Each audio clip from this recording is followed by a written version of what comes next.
Programme നിങ്ങൾക്കായി അവതരിപ്പിക്കുന്നത് ആയുർവേദ ചികിത്സയിൽ 8 തലമുറകളുടെ പാരമ്പര്യമുള്ള ചെമ്പംകുളം വൈദ്യശാല സ്വന്തം ഫാർമസിയിൽ നിർമ്മിക്കുന്ന ഔഷധങ്ങളാൽ മിതമായ നിരക്കിൽ ചെയ്യുന്നു. Chembankulam Ayurveda hospital, Thekkady junction, Kumily.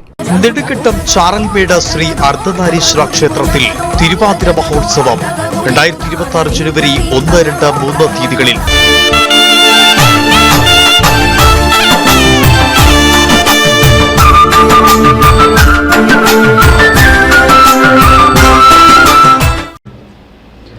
ഭക്തിസാന്ദ്രമായ അന്തരീക്ഷത്തിൽ ഭക്തരെ സാക്ഷിയാക്കി മകരവിളക്ക് തീർത്ഥാടനത്തിനായി ഇന്നലെ നട തുറന്നു. മേൽശാന്തി ആഴിയിൽ അഗ്നി പകർന്നതോടെ മണിക്കൂറുകളോളം കാത്തുനിന്ന അയ്യപ്പ ഭക്തർ 18ാം പടി ചവിട്ടി അയ്യന്റെ ദർശനം നേടി. ജനുവരി 24-നാണ് മകരവിളക്ക്.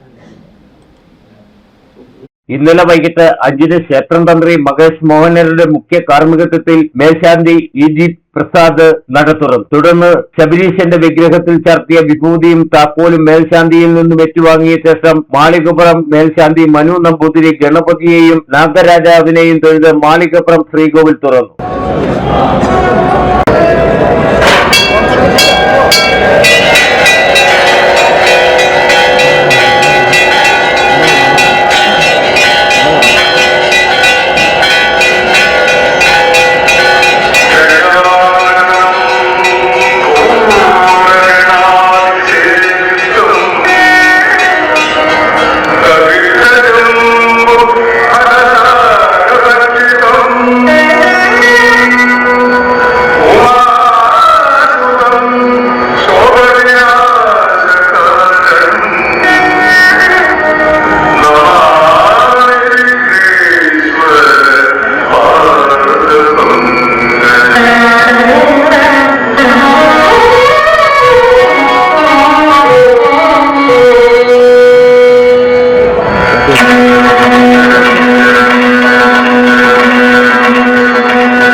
മേൽശാന്തി ആഴിയിൽ അഗ്നി പകർന്നതിനു ശേഷം അയ്യപ്പ ഭക്തർ 18ാം പടി ചവിട്ടി ദർശനം നടത്തി. Sabarimala executive officer O G. Biju, administrative officer S. Srinivas തുടങ്ങിയവർ ദർശനത്തിനെത്തി. മണ്ഡല മഹോത്സവം സമാപിച്ച ശേഷം ഡിസംബർ 27-ന് നടയടച്ചിരുന്നു. 2 ദിവസത്തെ ഇടവേളയ്ക്ക് ശേഷമാണ് മകരവിളക്ക് മഹോത്സവത്തിന് തുടക്കമായിരിക്കുന്നത്. ജനുവരി 14-നാണ് ഈ വർഷത്തെ മകരവിളക്ക്. ജനുവരി 19-ന് രാത്രി 11 വരെ തീർത്ഥാടകർക്ക് ദർശനം സാധ്യമാകും. ജനുവരി 20-ന് രാവിലെ 6:30-ന് നടയടയ്ക്കും. മകരവിളക്കിന്റെ ആദ്യ ദിനം തന്നെ വലിയ ഭക്തജനത്തിരക്കാണ് ഉണ്ടായത്. അടച്ചിട്ട ദിവസങ്ങളിൽ കാനനപാതയിലൂടെ യാത്ര ചെയ്ത ഭക്തരാണ് കൂടുതലായും ഇന്നലെ ദർശനം നേടിയത്. ഇനിയുള്ള 20 ദിവസം ശബരിമലയിൽ സന്നിധാനവും ഭക്തിയുടെ നിറവിൽ ഭക്തരെ കൊണ്ട് നിറയും. Idukki vision news, Sabarimala.